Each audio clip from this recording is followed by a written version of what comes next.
Colleagues, we're in the final stretch, and congratulations to all of you who have made it this far. We're saving the best for last. So we got gender and humanitarian as our last two segments. And without further ado, let me ask Lauren Rumble, the head of the gender team, to come up and do the presentation. Lauren, over to you.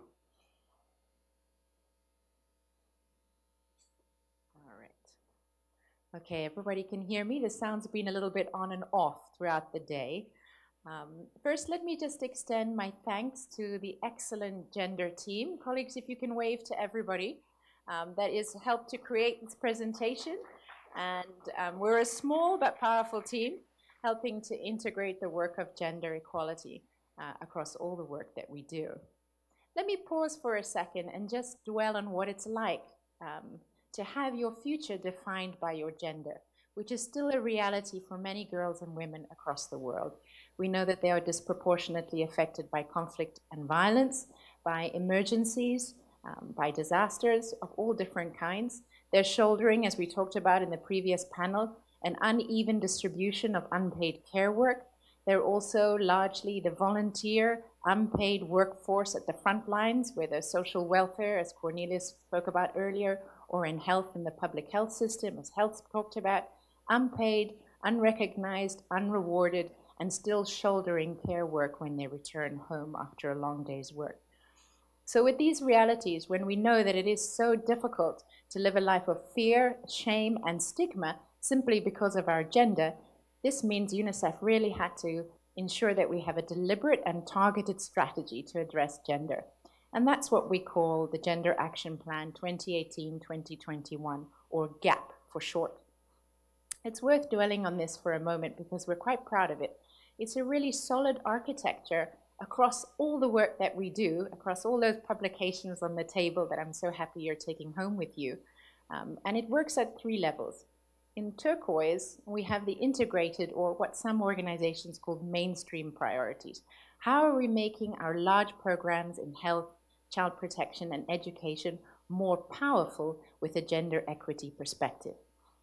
And then in the darker blue, the second bar, are targeted priorities. This is when, based on evidence, compelling data, we were able to say that there are some specific targeted actions and outcomes that we as an organization need to focus on for adolescent girls because of the disproportionate violence and lack of access to services that they face across all contexts. And then on the right, it's what we're doing as an organization to be more gender responsive.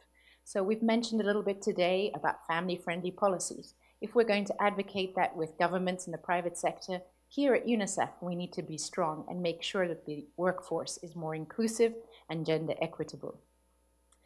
We also need to increase the gender capacity, making more freely accessible gender expertise to all the programs who need it. Those are just a few of the examples. So holding ourselves accountable as well as promoting work on gender equality through all the work that we do. So I won't talk for long. If I could just have a show of hands, how many of you will be in the executive board tomorrow? Okay, just maybe a quarter. So I then will take a second to just dwell on some of the results, and we have seen them in the broader sectoral presentations. We've seen more and more national plans integrating maternal and newborn health care. That means more legislative and policy reform dedicated to safe births for mothers and babies. We started off a baseline of 3. We had a target of 9 in 2018. And what did we achieve? 23, more than double. Another area where we've exceeded our baselines and targets for 2018 is in nutrition counseling, making sure those same mothers who are delivering safer births with more skilled birth attendants have access to nutrition counseling and care because of the importance of breastfeeding for longer-term nutrition outcomes for children and ultimately women. We hoped to achieve 50, and we ended up with 55. So in at least 3 areas in health and nutrition, we have exceeded the targets that we set for ourselves. Just a concrete example, and following on this panel that Alex led so beautifully on social protection and inclusion, here's a really lovely example of when a deliberate gender design in cash transfer programming yields positive multiplier benefits for both children and women within a household. This family was a recipient of a cash grant in Ghana, specifically targeting pregnant women and new mothers. And along with the cash grant came caregiving and parenting programs, as well as peer support and financial literacy program training. And what was the outcome? Through a randomized control trial, one of the best sources of evidence, the gold standard, we find that not only are children doing better in those households with more diverse diets, more exclusive breastfeeding rates, but also women are feeling more confident, more empowered, able to make decisions, and actually reporting higher levels of happiness and confidence. And then, most powerfully maybe, is reduced levels of intimate partner violence, busting the myth that increased economic empowerment for women increases their risk of violence, and also showing that more investments in both economic and social capital does improve the overall economic status of a household, which of course has accelerated effects for the household, the community, and the country as a whole.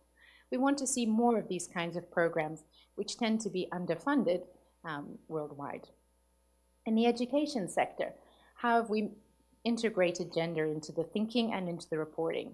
One huge gain in this sector, as we mentioned this morning, is more disaggregated data, so we can know what's happening, as well as more gender-sensitive programs. 38 countries have established gender-responsive education systems. That's quite powerful. Of course, 38 is not yet enough, but the fact that we're doing this so deliberately and measuring our results is a win. Now I'm just going to show you some disaggregated data that still reveals gaps and the power and importance of data that remains with us. We see here that yes, we are able to provide data on more girls and boys receiving education access in some of the most difficult conflicts and crises. But at the same time, we see a perpetuated lack of access for girls, calling on the need for more concerted efforts in this area. And in child marriage, and we're going to talk about this a little on the panel with my colleague Cornelius from Child Protection, one of our joint programs, our joint partnerships with UN Women and UNFPA, tackles ending child marriage. We're seeing an overall decline in child marriage rates, one of the first SDG indicators to move positively in the right direction.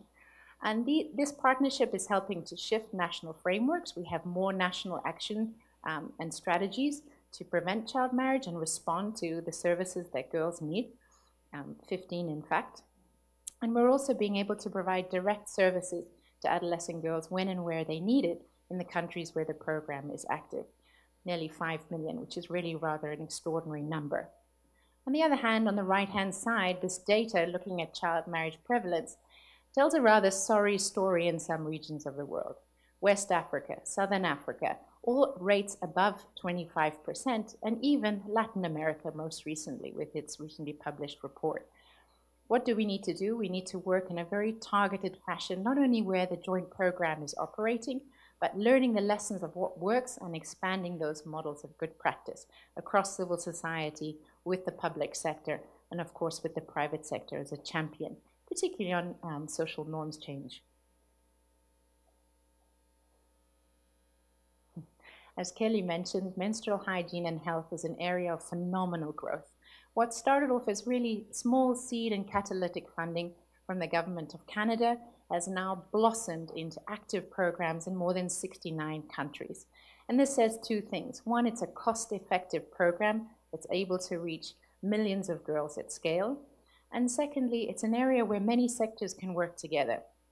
Innovations, for example, let me just give you an image here. This is from the last country where I worked in Indonesia, where we're working with mobile companies, young people themselves, to design apps on mobile phones to provide access to health information. This in particular is a period tracker app, also being piloted in countries like Brazil and Kosovo.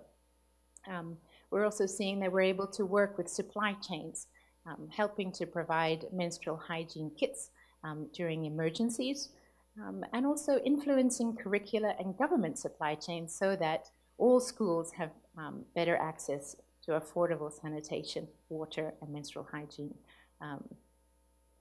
services for girls, which we know that menstrual hygiene taboos are really one of the factors why girls may drop out or not attend school, therefore unable to complete their education and go on to become productive citizens. Good, I have a question just popped up on my screen. Isn't that nice? It means that somebody's listening.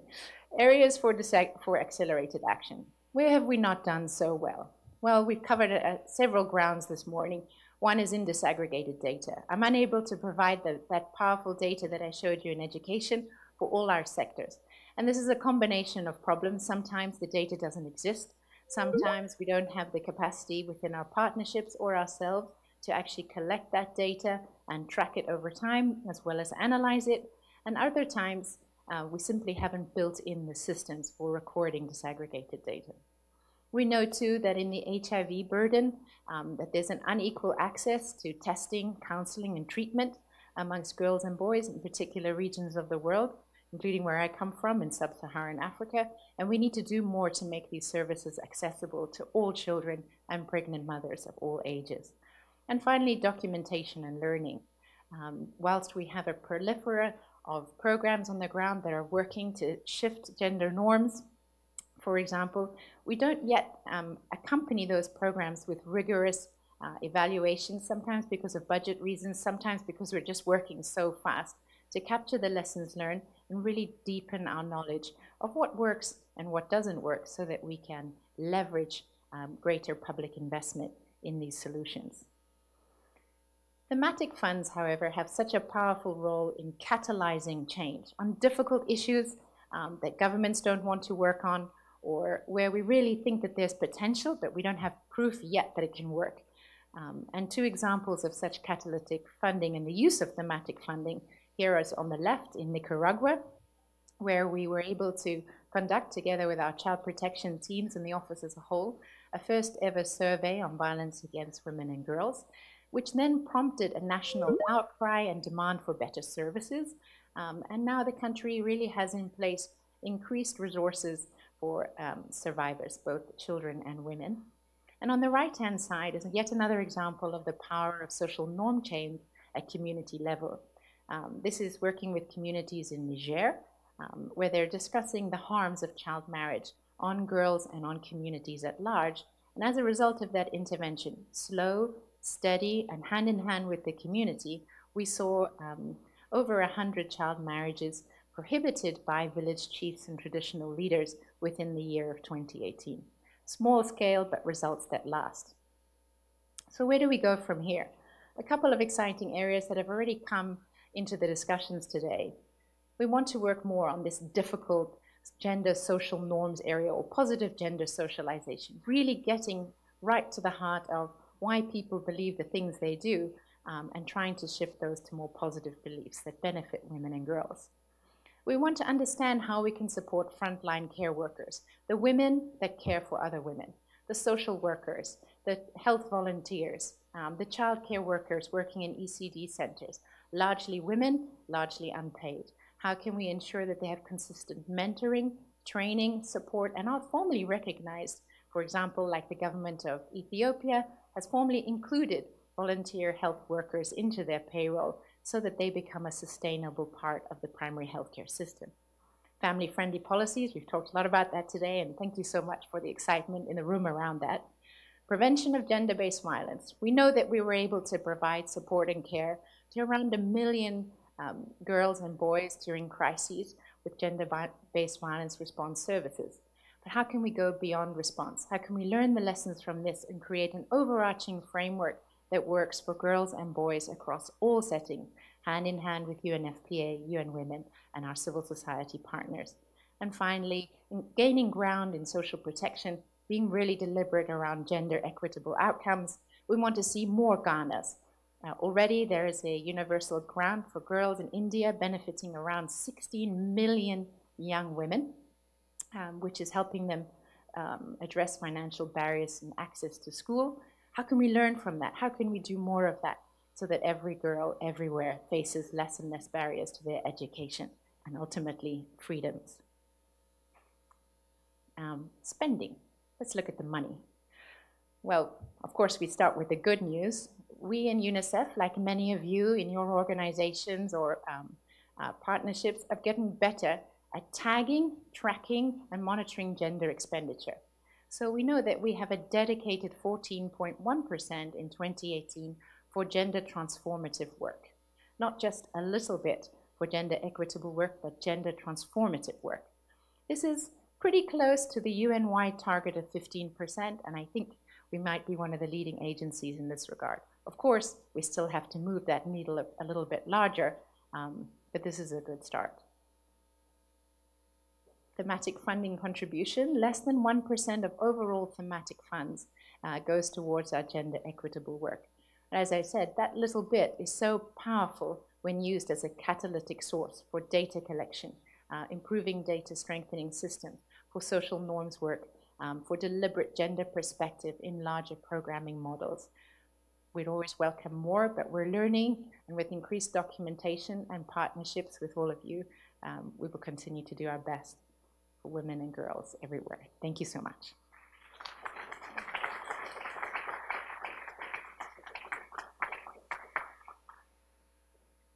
Thank you very much, Lauren. As Lauren has said, and we've also described it a couple of times, this final part of the day focuses on gender and humanitarian action, which, if you will, are the two beams that cut across the whole of our strategic plan. Because our work on gender and the work that we do in humanitarian settings, on humanitarian action, really underpin everything else that we do. And for that purpose, we have a panel that actually brings together colleagues from different parts of the House. And if I can ask Lauren and the colleagues to come up, so Brooke and Chemba and Cornelius, please join Lauren. I understand that Chemba has got a plane to catch. She's on her way to Jordan to work on issues related to parenting. So what I might suggest, Chemba, given that we don't want you to miss your plane, is perhaps if you could say something up front, even before the questions come through, about the kind of intersect between ECD and gender, and specifically how you all work together. It'd be useful to hear from you, and then we'll let you go to Jordan. I'm sure your colleagues in the audience can answer any questions that come up. Thank you so much, Ted. Thank you, Lauren, for the opportunity. I'm delighted to be here also because I was a gender focal point until recently, so it informs a lot of our work already. From ECD, it's very important that we bring a gender lens to the early years. As Lauren has indicated, it's very important in their first priority area of changing gender norms and gender socialization. So that's definitely on the cards, that we're already working towards providing tools and resources and guiding documents to countries on how we can ensure that a strong gender perspective is brought to bear on programs in parenting, in caring for caregivers, as well as care for child development. So we're bringing a gender lens. So that's one definite concrete area. A second area has to do with your second priority, which is the unpaid care, etc. The notion of child care is central to both the gender work as well as the early childhood development work. So this is not an area we can work in silos on. So we have to come together as an organization to work on child care, particularly unpaid child care, and the unrecognized volunteers that are engaging in the business of caregiving for young children. A third, and I'm very glad to hear about the excitement in the room on family-friendly policies. It's our newest agenda. It's really important for us to shift the needle on 4 transformative sort of areas. So we are looking to shift the needle from maternity to parental leave. We are looking to shift the needle from individual to co-responsibility in childcare.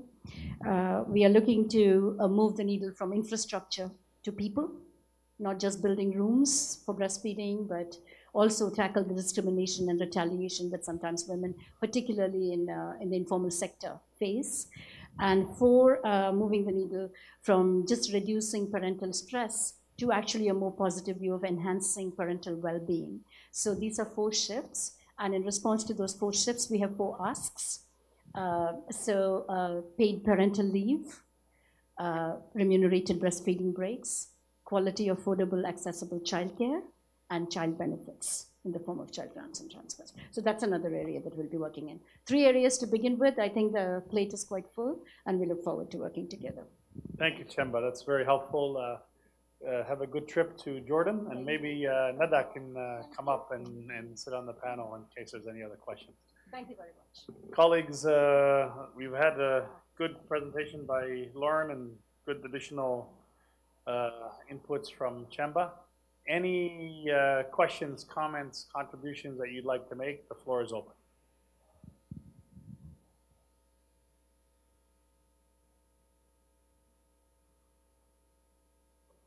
Absolutely, go ahead.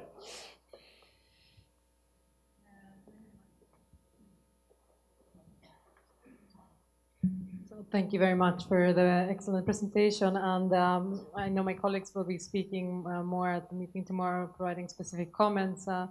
So we found the report really well written, of course, and it's great to see that UNICEF's approach towards gender equality is really focusing on integrating gender results and targeted priorities. I work with follow the WASH program. So in relation to, we want to commend you, of course, on the increased focus on providing access to dignified menstrual health and hygiene, and for bringing those activities to the attention.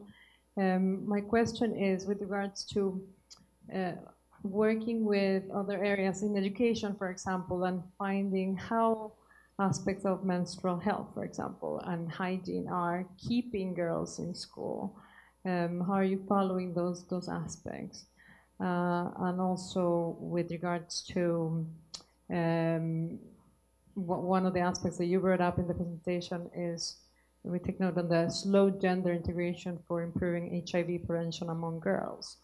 We heard a presentation earlier this morning, and this is something that we would like to hear more about, so maybe you can comment a little bit on that. Thank you for those questions.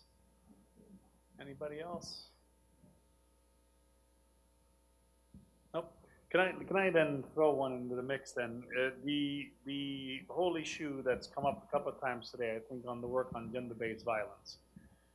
We put, I think, also a lot of efforts around prevention of sexual exploitation and abuse, and I think there's been a certain recognition that stopping the harm that as a community we might do, or elements of our community might do, is primordial.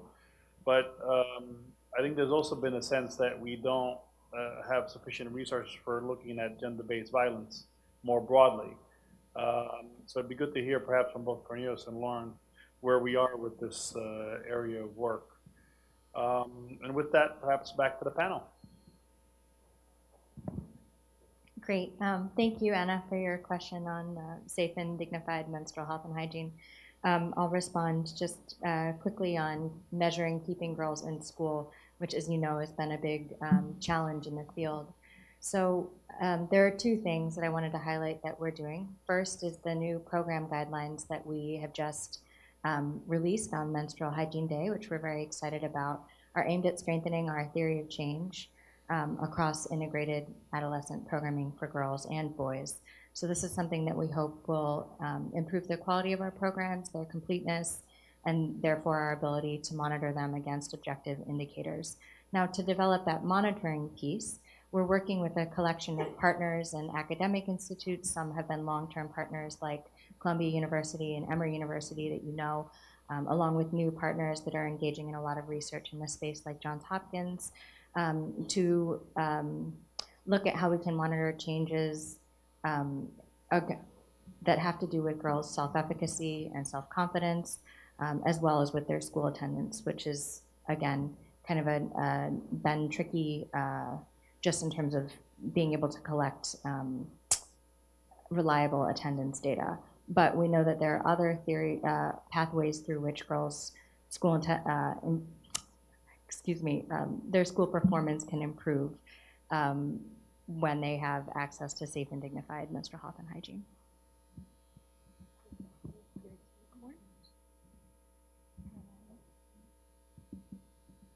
Yeah. Oh, well, I thought maybe you'd had enough of hearing from me, and I was excited to hear from Corin. You know, in a way, here in the gender team, for us, success is when more and more colleagues within UNICEF are able to speak so compellingly, as Brooke just did, on the issues we have in our strategic plan. So that's really nice to see, and thank you to all the panelists for joining us. on gender-based violence, let me start there and then hand back to Corin, and we'll come back to HIV. Thank you for the great and very generous comments. We've really enjoyed working with you. On gender-based violence, we know that no single organization can tackle this issue. We're looking at 1 in 3 women and girls being exposed to some form of physical or sexual violence in her lifetime. And less than 10% of survivors ever seek any care or support. So we need to work on both awareness of what women and girls' rights are within the household, community, at school, wherever girls are living, working, and playing. While at the same time providing an increased supply of quality services and case management through frontline workers and other systems. The funding, I just heard new data last week released by the Equality Institute. Globally, out of humanitarian ODA, only 1% of funding is dedicated to violence against women and girls work for such an enormous issue affecting such a substantial part of our population worldwide, never mind just in crises. We're very fortunate that the EU has come to the table with new funding, joint funding together with UNFPA and UN Women as part of a broader UN reform initiative and something called the Spotlight Initiative. And maybe Sandy would like to come in at some point in the discussion to talk about that. But we're really looking forward to joining hands with our UN sister agencies to accelerate our action on the ground at both the policy level, services, and social norms change. Thank you, Lauren. I mean, this is one area where we're working very closely with our gender colleagues. As I said in the morning, we say to each other we are co-leading the work that we do. In gender-based violence, we have actually a great strength in the emergency. We're very operational, and we're working closely with UNHCR and UNFPA as the lead, UNHCR, and also sometimes other agencies. What we have done actually together is that we do have a minimum package now and standard, so virtually we know what needs to be done, right? It's the resources. As Lauren has said, the executive director was in Oslo, and one of the things they were asking for is that in all humanitarian response, there should be an amount that is earmarked for gender-based violence. Actually, I mean, our WASH colleague have been resourcing the risk mitigation, right, aspect of gender-based violence in WASH. They're one of the strongest, actually, sector doing that. We also actually have the call to action on gender-based violence in emergency and the real-time accountability, which a lot of donors, actually, our member states have made commitment to, and we do have a roadmap around it. We have the database, and this database is an interagency database. It's digital, and it manages the information system. And it's interagency, and so the operationalization of it in the field. Once there's a conflict, actually, colleagues deploy, and it's standardized, and all the protocols around it and all the guidelines are all standardized. So I think actually we're making a lot of headway around it, actually, in terms of gender-based violence on PSCA. I think there is now a real commitment within the humanitarian sector. The ISC has made a commitment to it, the principals have made a commitment to it, and different agencies are resourcing the architecture to prevent and respond to PSCA. But there's still a long way to go in building up the structures. Thanks, Charlotte. Yes, coming back to data information and data collection, because in the report it states that about 50% of country offices were unable to report on disaggregated data, and that is of course a concern. What do you do about it, and how are you planning to strengthen the results reporting in that regard? And it's also a question on age disaggregation of data, of course. So I'm curious to hear what you are doing to strengthen it. Thanks. Thank you. And we didn't get to the issue on HIV either, so sorry about that. So back to HIV, we have to work on 2 fronts, both on the supply side, making sure that ART treatment is accessible and available in all the countries where we're working, so that pregnant mothers, children and young people can access the services that they need. But then we also have to work at those drivers of why mostly girls, as well as other vulnerable populations, feel unable to say no or to really understand their rights in relationships. And that's partly because of gender inequitable harms in societies, as well as a lack of access to information. What are their rights? What will protect them and keep them safe? And where can they get help when and where they need it? And that means strengthening case management systems in the protection and healthcare sectors, as well as improving curriculums and access to online information. For disaggregated data, you're absolutely right, 50% is a powerful number, and that's where we're talking about program outputs. So that's the work that we do and need to be accountable for, something that we could actually fix. I guess a positive ray of light is that we have this number. We know the scale of the problem. And now we need to work on the capacity building initiatives, right down the reporting chain. We're very pleased to have launched this year in July what we call Gender Pro, which is a course with George Washington Women's Institute to really train more and more professionals in UNICEF about the importance of gender work, as well as quality reporting. We're also rolling out program guidelines to all our country offices, as well as setting up stronger accountability measures, making sure that no UNICEF report gets issued without that disaggregated data. So with growing awareness and growing leadership and attention, we hope that we can report better results next year around. Thank you for reading that statistic, and that's really great. Thank you. I should just say, maybe as a last comment from my end, if the chair allows me, that this is exactly the kind of conversation that we really appreciate with our partners. I like to refer to it almost as a sort of council of advisors and leadership. We're all grappling with similar issues: inequitable workplaces, a need to really beef up our gender expertise and capacity internally as our commitments to gender equality get bolder globally. And so if we can keep sharing policies, what is it that we're all doing to prevent harassment, prevention of sexual exploitation and abuse? What lessons are we learning about disaggregated data reporting and analysis, as well as making our workplaces more gender responsive? So thank you to all of you, and I encourage you to join me in more conversations on this issue. Thanks, Lauren, and thanks to the panel. If I can also add to Charlotte's question on a couple of points. I mean, UNICEF is kind of reorganizing its whole planning, monitoring, and reporting function.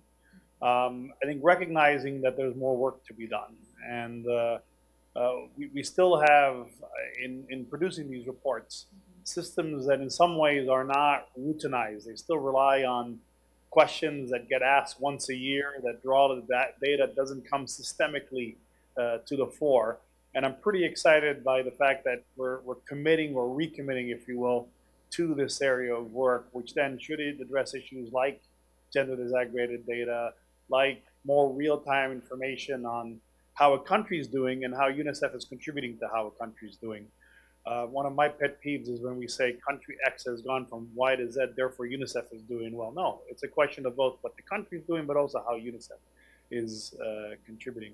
And I do feel that when we put our minds to it, and again, credit is due to the gender colleagues here, but they put a lot of effort into figuring out what exactly is a percentage of funding which can be attributed or contribute to gender results. I think we've seen a significant kind of improvement in that reporting. So the next frontier is indeed to make sure that the gender disaggregated data is out there. Colleagues, Megan and I have been doing a tag team the whole day today and kind of yinging and yanging on the sharing. This will be my final installment as I turn over back to Carla and Manuel for the humanitarian segment. But let me conclude from my end in two ways. Firstly, by saying thank you to all of you who contribute to these results, not just the thematic funding, but just generally who contribute to these results in the different ways that you're our partners. And thank you specifically to those of you who are partners in thematic funding and any kind of high quality support that is earmarked that allows us to be flexible in how we pursue these results. And then secondly, thank you for being an audience that has asked interesting questions that have made us think today. And as Lauren just said, I think the idea that we have these opportunities for dialogue is very much why we have these sessions, so that we can continue to interact, think through issues as we move forward. So for me, it's been a great day, and it's not over for you yet, I'm afraid. I'll put you in the hands of Carla again. Thank you, panel. What was the color again?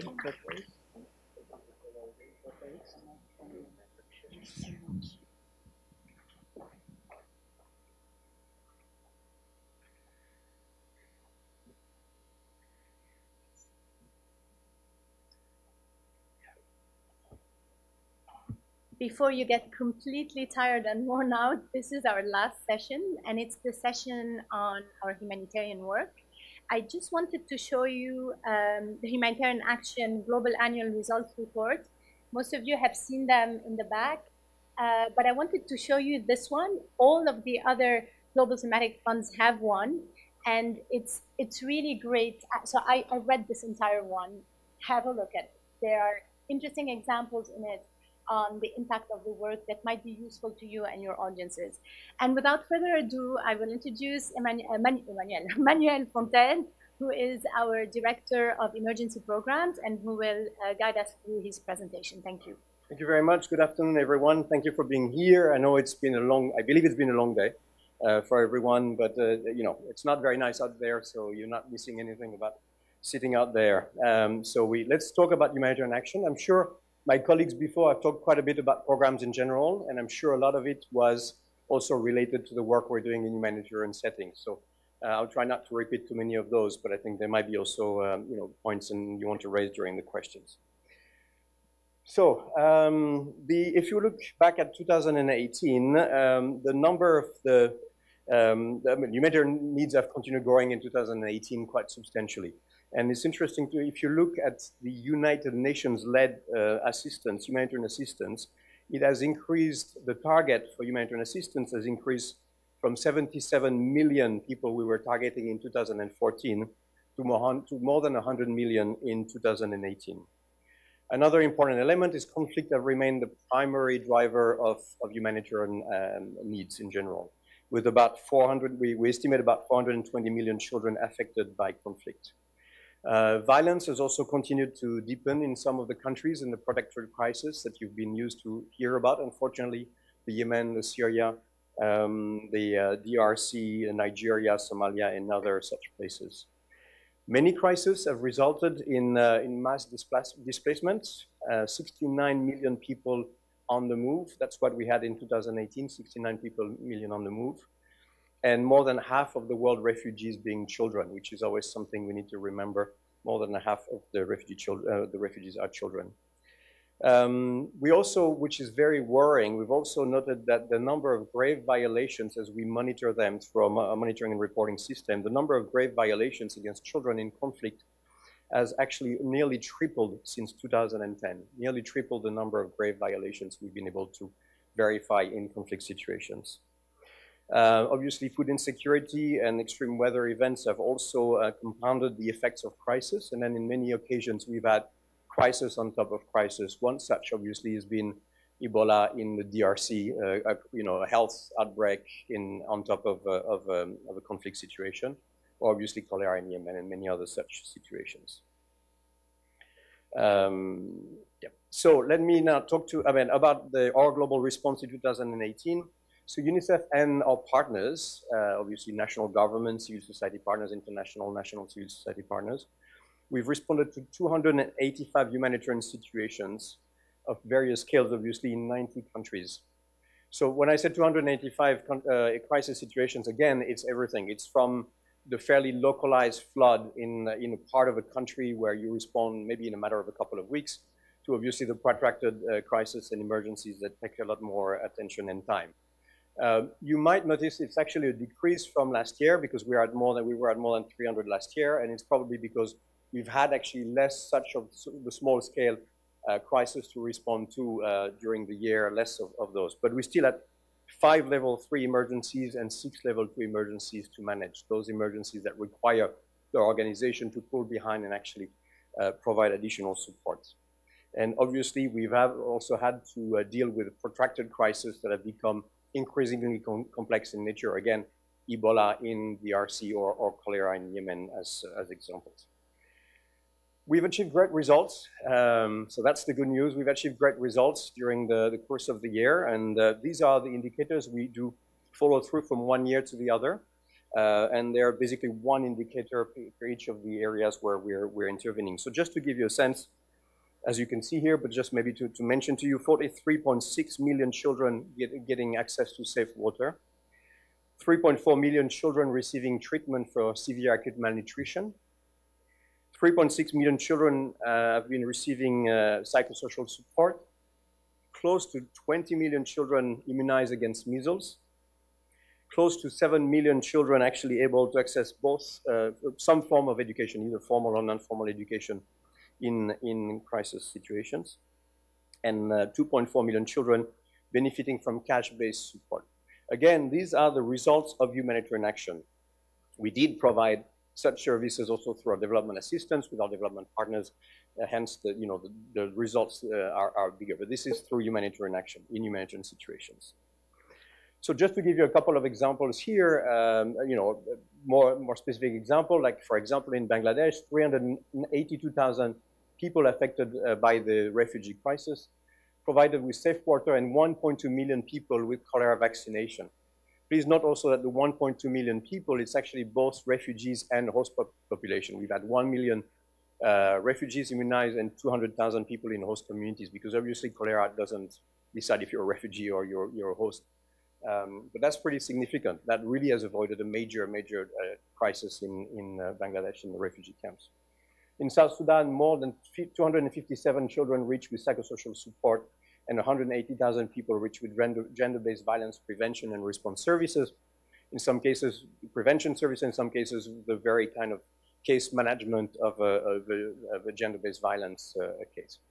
And in Yemen, I was talking about cash support. In Yemen, we've actually provided, with the World Bank, support of the World Bank, we've provided actually emergency cash transfers to 1.4 million households. These are households. So it's actually about 8 million people, slightly more than 8 million people actually receiving these. So obviously, as we do our response, we also try to make it more and more professional. We try to make it stronger, more effective, more efficient, and in line with obviously the commitment we've taken in the past, and that we want to make sure we're delivering on. So obviously, we've been working on strengthening the humanitarian development nexus. This whole work we're trying to do increasingly. There was a presentation on our executive board in February on this, how we can, through humanitarian action, start developing systems and building or rebuilding resilience of communities and services and systems, but also how through our development assistance we can actually reduce risk and vulnerabilities and try to manage them better. So just to give you an example, in the Philippines, where we did do a water response, which was an emergency water response providing water directly to people, we did also repair water sources and train 61 staff members from municipalities to actually manage, test, and manage the quality and test the quality of water. So these people, as we speak, are still working on actually managing water quality in those areas, so beyond the actual emergency response. Obviously, the localization of humanitarian action, our commitment to try to work better with local partners and frontline organizations. And just to give you an example, in Iraq, more than 82% of actually all the funds that have been transferred to implementing partners in general actually went to local and national partners. So, and I'll get back on this a little bit later on because we have a more global number, but 82% in the case of Iraq going through frontline national and local organizations. Increasing the use of cash-based programming. This is the example I mentioned to you in Yemen, but there are many other places where we do use cash at the moment as one of the tools, if you will, in the toolbox of humanitarian action through which we can actually provide a response. Obviously ensuring that programs are informed by risk. That is the development. That is when we do our country program documents and we develop our country programs. How do we make sure this country program takes into account the particular risk faced by population? And I think Rwanda has had a good example. The country program in Rwanda from 2018 to 2023 actually is looking at the risks around environmental risks and disease outbreaks in particular, and also refugees, potential refugee movement in the country program, which is actually very innovative and important for us. Investing in preparedness and risk analysis. It's all the work we've been doing on preparedness. I'm happy to comment more on that, but just to give you an example, Uganda getting ready for Ebola. We know Ebola is in the DRC. It's not very far from Uganda. Uganda has had Ebola before, and the work being done to prepare for the Ebola outbreak is actually very significant at the moment, and hope we don't have to use it, obviously. Obviously, addressing fragility, building peace. We've had some interesting work in Colombia, for example, with more than 4,000 girls and boys being trained into organizing community dialogue and discussions around some specific issues, which have been quite remarkable. And accountability to affected population. To give you an example, in Syria, for example, we had a feedback mechanism through which we're collecting feedback on the use of hygiene items and toilets and health toilet facilities in schools, and then we've been able to actually adapt them and make them more responsive and more adapted to girls in particular in those situations. Obviously, we cannot do emergency response without having people on the ground, and obviously we do work mostly, as you know, first of all, with the team that is on the ground. UNICEF is before, during, and after an emergency in all the countries to which we respond, but in addition to that, in addition to the people we have there, we need to deploy surge capacity, and we need to deploy additional capacities in general. Last year, we actually deployed 461 people to emergencies, to respond to emergencies. 165 of them were standby partners. Standby partners are those organizations that have a standby arrangement with UNICEF and that actually do offer to send capacities and people in all kinds of work. It could be on water, it could be on security, it could be on communication. It's in all the areas in which we're working. And 134 were actually there to support, among these 461 personnel, 134 to support our cluster function and coordination, which is an important commitment of the organization. Now, we also have an emergency response team in UNICEF. It has been increased. Now it is at 22 people, but I think we might actually look to make it even larger. These are the colleagues who actually are deployable anytime, and this is their function, this is their role, this is what they're doing. Going to the field, they could be doing that for child protection, they can be doing it in coordination in general, it could be operations, administrations, it could be security, and these are specialized colleagues who actually are available at any time and really make a huge difference. Because you're in a situation, you're a bit overwhelmed by the crisis in the country, and then you get people who come and help you and know exactly what you need to do. So it's been quite important. And then maybe just one last point, which is also really very much linked to a strong commitment from Executive Director on the prevention of sexual exploitation and abuse. UNICEF has also committed $11 million of its own resources in 16 countries to build the capacity there on the ground to actually, including of partners to be able to make sure we prevent and avoid sexual exploitation and abuse in those situations where people are particularly vulnerable. Supplies and logistics, this is the other, we need people, we need supplies. Supplies and logistics, the procurement for emergencies in 2018 reached more than $412 million globally and went to 53 countries and territories, as you can see here. Most of them went to L2 and L3 emergencies, obviously, and the commodity that has been the most dispatched to emergency response has been vaccines by a large margin. It's almost 80 million, $76.4 million worth of vaccine and other biological products that have actually been sent to emergencies. Third component, so staff, supplies, third component, partnerships, which are extremely important. We've had actually, and this is pretty impressive, if you look at the number there, UNICEF in its humanitarian response across the world has actually had partnerships with 1,403 partners across the world, 1,403 partners. And 67% of these partners were actually local and national partners. So it again brings us back to the localization discussion earlier in the localization agenda. 67% of our partners are actually local and national frontline organizations, to which we've actually, the overall transfer to civil society partners has been at $575 million. $575 million have been transferred to partners. Out of that, 54% were actually to local and national partners. So the majority of our partnerships, but also the majority of the resources being transferred to partners actually went to frontline organizations and national organizations. Now, obviously, all that has not been done without challenges and issues and lessons we've learned along the way. One is obviously humanitarian access has unfortunately remained extremely constrained by a lot of different parameters, security, difficulties. I mentioned earlier the behavior warring parties, and the risks that it represents, but also sometimes access is also an issue of resources and funding and capacities to actually bring services to people. So for example, just to give you an example, in the Central African Republic, with the issues of humanitarian access that are particularly difficult in this country, but also issues around funding, we've been able to provide access to safe water to just less than 1/3 of our target.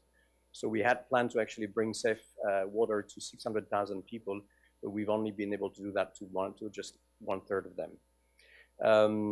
The other, obviously, issue is the disrespect of international humanitarian and human rights law in general by warring parties, and that translates in many different ways. Attacks on schools and hospitals. You know, we've heard a lot of around what was happening in Yemen, for example, and other places. Attacks on schools in Mali, attacks on schools in Burkina Faso recently. They're extremely serious, but also the attacks on humanitarian workers. And we have registered, it's not on UNICEF, for all humanitarian workers, almost 300 incidents or 300 workers actually victim of of major attacks during the course of the year. So that's a very worrying trend.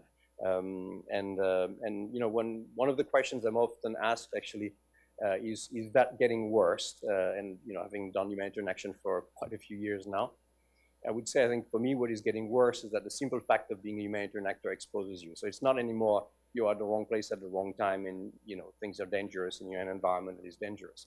Is that you're actually deliberately targeted because you're trying to bring education or you're trying to bring health services to a particular population, which I think is an extremely worrying trend.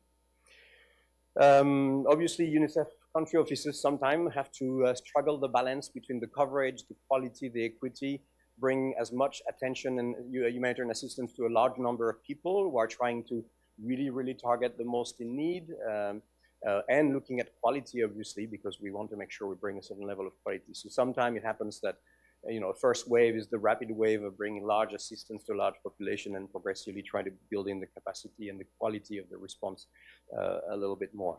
Timeliness is also sometimes be an issue. Timeliness might have been a problem in some cases, that we were not as fast as we would have wanted in a particular response. Timeliness, or the lack of, can be linked to many different factors. Maybe a lack of reaction at times, maybe a lack of leadership of a government in an area. It might be also in some cases the resources not there. We made a large use of our emergency program fund, or EPF, which is this discretionary fund that we have, which is funded from core resources and is so important in making sure that we can actually front load some of the resources rapidly into country offices for a response. So it's been extremely important. Staffing shortages have been issues.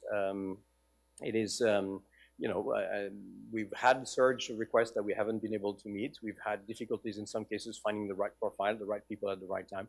And honestly, it's not getting any easier to actually find people to actually send to some of the areas and the places where we work that are dangerous. I think we have a very clear commitment in UNICEF to be closer and closer to the people we're trying to help. We're trying to decentralize. We have actually pretty decentralized presence in a lot of those countries in very remote locations, but it's not very easy to find the people to actually do that and are available on short notice.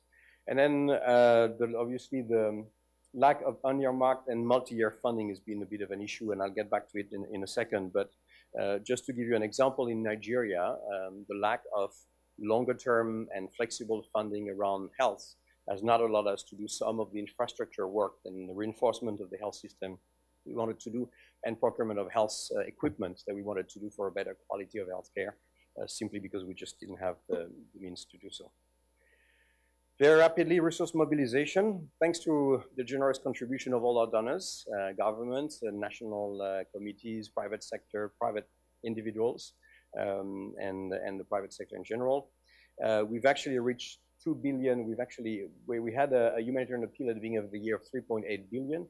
We've actually managed to raise $2 billion, which means a funding gap of 46%. Another point which is important to note is that 92% of those 2 billion, 92% were earmarked. So only 8% were not earmarked, and when I say 8% not earmarked, actually only 1.7% of this 8% was actually not earmarked at all in global humanitarian thematic, as I'm going to talk about in a second. And so that has consequences. Some of the shortfalls are having some serious consequences. Like, for example, in Mali, I didn't mention Nigeria earlier, I didn't mention the Central African Republic. In Mali, only 35% of the children we had targeted for education services have been provided with some form of education because we just didn't have the resources. The global thematic funding, thematic humanitarian funding. So we did receive $30 million, almost $30 million of global humanitarian thematic last year. That's the fully on-earmarked fund that we can use for humanitarian action. Of these, a bit more than 20 million were allocated to country and regional offices, particularly those least funded, the emergencies in which there is not a whole lot of attention, or the sector in crisis that is not getting the right of funding, the right kind of support. Obviously, and another about more than 7 million was actually there to support emergency deployment, clusters, coordination functions, advocacy, probably work we did. And 1.8, and that's the new thing, $1.8 million has actually been used for preparedness efforts, what we call early action, this capacity that we have to be able to front load some resources for a country ahead of a particular crisis that we think. We just, for example, now in touch, I mean, that's 2019, but just to give you an example, with the Haiti country office was asking for some support to be able to actually face a particular crisis or a risk of crisis with the hurricane season coming in. We did also do a strong preparedness action in Gaza ahead of the latest crisis, which allowed us to actually have drugs and health equipment in health facilities ahead of the blockade and the difficulties there. So it is extremely important, and in the new report there is now an annex that actually allows you to look a little bit at how we've used the global humanitarian thematics. So I invite you to just have a look at it when you have a chance. I'm finishing very rapidly on the expenses. This is really important to also realize that in 2018, more or less in the same line as we've had in the past 2 or 3 years, but 50% of the overall organizational expenses in 2018 were actually humanitarian expenses. So that's about $2.7 billion. So there's the $2 billion we received, plus some allocation for humanitarian action of some of the regular resources and some of the other resources that were earmarked towards actually a humanitarian response or humanitarian action. And goal area 1 of the strategic plan was actually almost 40% of all of our expenses. So the more, if you will, survival aspect of our work. Well, I'm not going to go through that too much. It's just the future work plan. I mean, this is more or less the points that I've made earlier about our own capacity and the way we work on our own capacity. Obviously, improving framework for humanitarian access. This is one of the work. We're getting increasing number of access advisors. We have actually developed a number of tools to help colleagues work on access. Access has become a major issue. We need to become a lot more professional about it and the way we negotiate. And I was just in Burkina Faso, for example, trying to look on how now we're accessing some of the zones that are becoming extremely difficult. Improving humanitarian leadership. We've created a whole team that is working on learning and evidence generation, which is for us extremely important. How do we generate evidence and learn? Preparedness, I didn't mention. Cash transfers, I didn't mention. Joint assessment report, response planning in general. The whole issue of the feedback of affected population, and we can talk about it more if you will. And obviously the whole issue of mobilizing flexible funding. Thank you very much.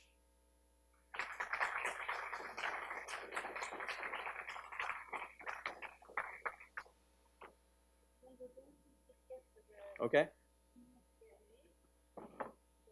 All right.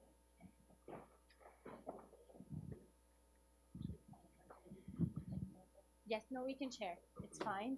And we'll open up for the questions. Please introduce yourself because Manuel has just joined us. And I didn't just join you, yes, of course, of course, of course. So there are many colleagues here, so I want to say who are actually from program, and you can also chip in for. Please feel free if you can bring in illustrations. Lauren has a number of speakers. Please feel free to do that. Great. Who would like to start? Would you like to? Any questions? I can also warm you up or comments. Yeah. Maybe I'll help with Misha, Germany, please. Yeah, hi. Thank you, Misha from Germany. So maybe a question on the localization you mentioned. A lot of funds going through local actors, and I think you're already over your 2018 milestones. Congratulations on that. Could you speak a little bit to the challenges that you have? Yes, they're working more and more with these type of actors. Also looking at access, I think that's a point from the evaluation that came out. shall we see if there's another question? Yes, we'll just field a couple. And Thank you very much, Manuel, for this overview. My name is Philip from Switzerland. I would be interesting to know more about where are we now in terms of counter-terrorism, the impact, of the new regulation, and how this is constraining UNICEF actions. And the second question is, as usual, we ask, about a UN organization to work together. So where are we in terms of the implementation of the commitment, of the Global Compact, so yeah, I would like to see where we are in terms of the working together in humanitarian settings, both natural disaster as well as man-made disaster. In particular, I didn't. No, I was referring to the lapse of memory, the commitments that was done in 2016, like the Grand Bargain. Yeah, the Grand Bargain. Okay, sure. Thank you very much. And that you can also come in on this one because it's. Yeah. Okay. Maybe I can start. Oh, sorry. There's a few others. Shall we take? Thank you, Tony Stewart from Australia. That was absolutely fantastic because when I arrived at UNICEF 3 years ago, the Australian government wouldn't allow UNICEF to be part of a humanitarian matching appeal because it didn't at the time. The particular individuals, I should say, believed we were only a development organization and not a humanitarian emergency organization. And I think it's really important that we can get both messages across. And I'm particularly interested in your thoughts around your emergency response team. You mentioned 22. From personal experience, I was in PNG when the earthquakes came.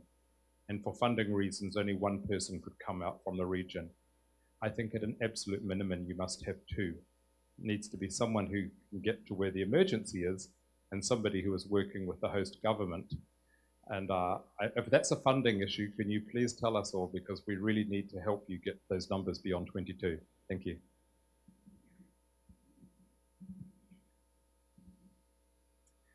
Hi, this is Celia from Norway.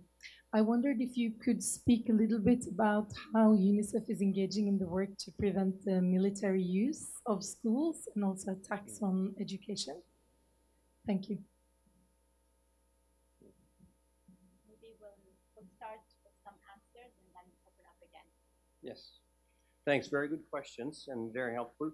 And again, if some of the colleagues want to chip in, please don't hesitate to do so. I think on localization, you're right. I mean, and I think one of the issues is we need progressively to move away from an indicator which is looking at how much resources we have transferred, which I think is important. And 67% of our partners are local partners. That gives that sense that yes, we are, we're reaching out, but also we are accessible, and then we can work with local organizations, which I think is important. But we're facing a number of challenges around localization. One challenge is obviously a capacity issue. It's fine to transfer resources, but if you don't transfer capacity and training and management in general, particularly management training, I think you're taking a risk. And that's something we're doing increasingly now, and we need to continue working on. But it has to be part of our, we don't just happy to transfer resources, but make sure we transfer knowledge, management capacities, and working framework to work with. And so that's increasing, and there's a number of examples at some point I can share with you if you want some of the places where we're doing that. We're having a discussion with the IFRC, for example, around the Red Cross, where they want us to help them build the capacity of some of the national societies that are maybe a bit weaker than others in some cases. I think the other big preoccupation I have around localization is we also don't want to use local organizations just as a way to transfer a risk we don't want to take ourselves. And we don't want to be in that situation. And, it was for me very striking. I just had a discussion. I was in Burkina Faso with the colleagues. We went to Dori, went to the north, trying to see what's going on there. When you see that the people who actually get killed are teachers, they are, health workers, they are, and so we cannot be in that situation where we're just basically saying, well, you should go out there and teach if the results that people are going to get killed. And it should never be about us not wanting to take a risk, therefore someone else got to take it for us. There are cases where being national, local exposes you to less risks because you're just somehow, you understand your community, you're more accepted, it's easier, you're less targeted maybe at times. There are cases where it's not the case. And so one thing we're really pushing is the use of the, Saving Lives Together framework and make sure our security colleagues really help the national organizations and also help our own colleagues determine when it's reasonable to ask a particular risk-taking and when it's not reasonable and we shouldn't do it.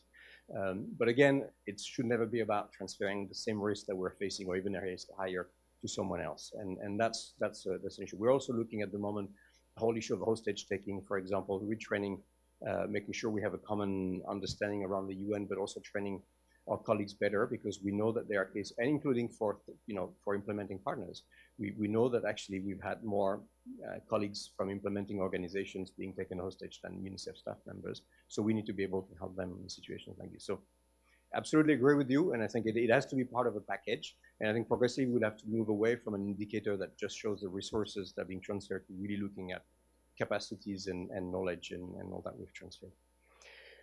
Switzerland on counterterrorism, that's a big issue. I think it still remains a complex issue, and Burkina Faso is one good example there. For example, as you know, there's been a reaction with the situation happening in the north and the east of the country, the deployment of armed groups coming from Mali and other resources, and progressively creating this kind of vacuum in which basically they can establish themselves, and also creating this terrible intercommunal violence and violence in general. And it's the very typical pattern of this group to install their own capacities and their own authority over a particular population and particular area. And so there is that engagement that we have to try to move in and try to create space where services are being provided, where the population doesn't feel marginalized and forgotten, and therefore where maybe the space is a little bit more somehow less conducive to those groups in general. But at the same time, we've got to be very clear. It's got to be about humanitarian needs. It's going to be about development needs. It's not, our agenda is not about countering terrorism. It's about making sure that people's needs are actually being taken care of. Where it becomes complicated is, unfortunately, in many cases, resources and some of the contributions we're receiving become increasingly earmarked and increasingly conditioned, let's say, to a number of conditions, such as make sure that this is not going to be used in an area that is under the control of this or that group, or make sure. So it's not anymore about needs. It's really about who is in control of what.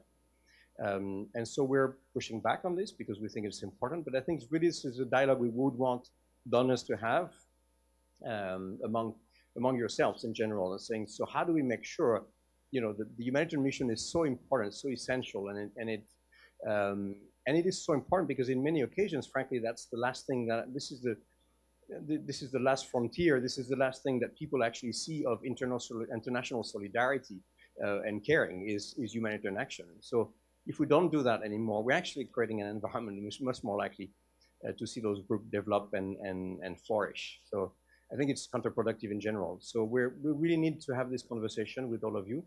And please, I think among donors, just realize we understand the concerns, we understand the constraints by parliaments in particular, as making very clear demands on civil servants and the administration. But we're quite happy to also engage with parliaments with you on those discussions and saying, well, is it really the result that you want? That basically all the only marks of international solidarity disappear because that's not politically correct? Is it really not going to be fully counterproductive? And is it really what humanitarian action is about? So it's complicated, but happy to have this conversation further and continue having it. On the grand bargain, maybe you want to give us a couple of... Just a few words. So we met recently in Geneva for the grand bargain, and the next meeting is in a couple of weeks in Geneva.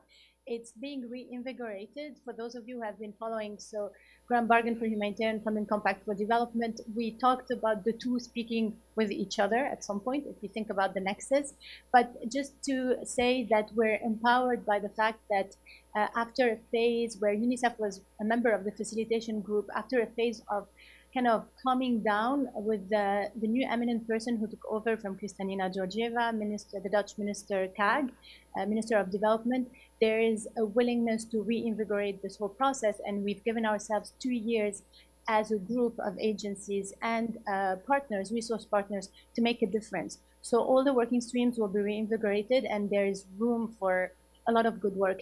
And part of the discussions are discussions around conditionalities, the increased number of conditionalities, and how we make sure it's a bargain where from our side, the agencies, we coordinate better, we do things better, we make a better pitch for quality and unearmarked funding, needs assessment and all the different working streams, but also on the side of donors, and I reiterate what Manuel has just said, if the donors also could get together to streamline a little bit, because on the agencies, we feel that the whole burden of managing these increased conditionalities is entirely transferred to the agencies, which is something we can do, but it's very, very heavy in terms of transaction costs. And at some point, counterproductive, and this whole dilemma we have of when do we refuse money and when do we keep taking it? And these are dilemmas we have practically every day today. So I'll just stop here, but we're really committed to this process. Now on the ERT, yes, we are a humanitarian organization, and I think I was hoping I demonstrated it, but it's the ERT, the emergency response team, is really this capacity that we have to to bring in this added expertise and capacity at a given time when we need to move to a certain level of response. It doesn't substitute to the fact that we have the team on the ground. We have a country office, we have a country team, and the colleagues on the ground need to be owning that response, because better than anyone else, they will know who the partners are, they will know what the environment is, they will know what the culture is. They will be much more able to adapt. They will also be having a lot more in mind the kind of a longer term impact of their humanitarian assistance, making sure we don't do humanitarian assistance in the way that actually undermines resilience and systems that have been put in place through development. So it is important that it's still being owned by the team that is on the ground, has been working there for years and knows the environment better. The ERT is this capacity, this added capacity to say, well, you maybe don't have so much experience about dealing with unaccompanied children, but we know how to do it. This is how you do it. This is how we're getting, how we do these things. Or we open a sub-office somewhere in the field somewhere, then we send someone who's a coordinator, and that person can set the office, make it work, make it go and happen. So yes, we do need a little bit more ERT, because we are under a lot of stress and demands at the moment, because they're actually so useful to bring that added kind of value into it. It's been a big effort the organization has made, because most of them are on core budgets, so they are actually part of our core team, and this is really important. We're trying to do more.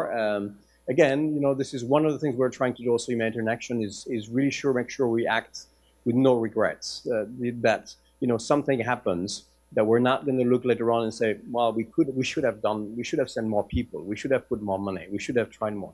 It's really go, head first and go fast. I think we did that when in Mozambique, for example, front load rapidly, put some of the resources, the people, the partners, and go fast. And then if things are not as bad as we, feared, then we will scale down and reevaluate. But that implies we have resources that we can work with. And so hence the EPF, but also the Global Humanitarian Thematic, those resources we can front load and put up front before an appeal is even released. And the capacities and the people we can send. The standby partners and the ERT are the key ones. So obviously, if we could increase, for example, I've seen our colleagues from the ERT on human resources are very demanded. For example, the colleagues who go and help recruiting additional colleagues. We've had on education, for example, there was a question on education. Education is one of the areas where our colleague is under a lot of demands, because this is part of our early response, and sometimes office is not really clear how do we do education in emergency response at a given time. So happy if we could do more. We want to have more than 22, but we also monitor. We check during the year how long they've been deployed. Most of them have been deployed 70% of the time, and really along 75%. We check how long they've been deployed, and then we, if some have not been very well deployed, then we can reassess. We need one, I'm looking at Raphael there, we need someone on C4D. Clearly, communication for development is so important to make sure that we have the people to do community engagement early on in emergency response. Finally, on education, I think there's many ways in which we're trying to engage on schools and attacks on schools. Obviously, we're pushing all countries to sign the Safe School Declaration. I got Cameroon to sign it when I was there, and and I was so surprised that they signed it so rapidly after, and others, and really commit to it and be serious about it and monitor that. We also have attacks on schools and hospitals is also part of the grave violations we are monitoring as part of our monitoring and reporting mechanism that is sanctioned by the Security Council, and those reports we progress regularly, which means that we also do name and shame parties to conflicts that actually are attacking schools and health facilities or teachers, and that's very strong there. We are trying to make it part of our advocacy systematically. Again, I can tell you that each time I go to, I mean, this is becoming a real issue in Burkina, in Mali, in Cameroon, and there's so many places where, again, being a teacher becomes almost a death sentence. That we need to react. It's not always easy when you're dealing with some of those groups that are frankly not accountable to much, and so therefore which we have little on which we have little clout. But this is really very central to our action. And in some cases, it's basically trying to find alternatives if it becomes complicated. So whether it's education through the radios, whether that's other forms of non-formal education, try to start something, do something about it, and also making sure it's very central to our humanitarian action. Just as a reminder, the hack for 2019, more than 25% of the overall ask was for education. So actually, it was the biggest part of our budget, if you will, was education this year. So it is very central to what we're trying to do. So we're starting to run out of time, but maybe a final round of a couple of questions, if any. I'm just looking at the room. Yes, please, Misha again. And then I'll conclude with an example just to tease you and get you to read the report. Go ahead. Thanks. Maybe this is going to be too much of a topic to discuss now, but if you could speak quickly maybe to the World Bank partnership. You mentioned that in Yemen there's a lot of money going through cash assistance through the World Bank program, and it's a growing area of cooperation, and nobody really knows where it's going to be heading, but I think it's an important aspect to look at, and if there's any early lessons learned from that partnership and how you see it for the future. You might have some point on what happens. I mean, yes, as you said, it's a longer term, and then we might be useful to have a smaller group to discuss that with all the interested, because I think all of us are part of that lessons learned, if you will. I think Yemen is a very good example for us of a partnership that went very well. Again, it's been, I think we're at the 5th payment, I think at the moment. So it's basically, again, more than 8 million people receiving cash on a regular basis, and actually highly vulnerable people. We've agreed to them on the way we would do things. I think it's a good example of where UNICEF can add value because we're out there, because we are in those most fragile environments where maybe it's a little bit more uncomfortable for the World Bank to act at some point, or maybe they don't have the same capacity, where we can actually be there and deliver some of that, because this is what part of what we do is also work in very high risk environments and be able to do it. We've also, I was in Chad with them when we started to look at the famine action mechanism, which is also very interesting. This idea of front loading rapidly when things get wrong, and when you're moving from APC3 to potentially APC4, and then you need to make sure you get the resources and don't wait until you have a real famine declared to actually do something. And there again, it's, particularly in countries, they were looking at Somalia, South Sudan, Chad, countries where in some cases governments frankly are not going to have the capacity to actually manage. And this is where I think partners like UNICEF can offer our networks or capacities, or our capacities to actually deliver the assistance and work with them. Now, I think we need just to do a bit of a, as you said, the stock taking on some of these, and I'm sure they have their own lessons learned on how they work with us. What I see, I don't know if you can contradict me, Carla, if you want, but I think I see increasing interest towards our capacity to be in very fragile environment and high-risk environment and deliver some assistance at the same time where they feel their need to actually be more proactive and be there earlier and link that humanitarian development gap. I think you've said it all, but there's growing interest in FCV, so fragility, conflict, and violence context where they cannot operate themselves. And you've said it, Manuel. Maybe just to say, managing the team that's leading on the discussions and negotiations with them, it's been an uphill battle in a sense, which is normal because two partners, different business models, different. The World Bank is not a bank just to finance the UN system. It's a bank, so it's a development bank. So we had to adjust, but we have experience also with others, and we're learning from it. What is amazing is the level of learning and lessons learned that is being shared, and the trust that was built over the past few years. And Yemen was the key launching pad for that. So now they've invested also in South Sudan, and they're looking at which agency covers what to do it in the most appropriate and comprehensive way. So a lot to learn from, and a lot of potential, especially for the nexus. Any final question? Then maybe before we conclude, I just want, as a teaser, to read to you a sentence from the report. So maybe on your flight back, it's something that struck me and that I wanted to share with you.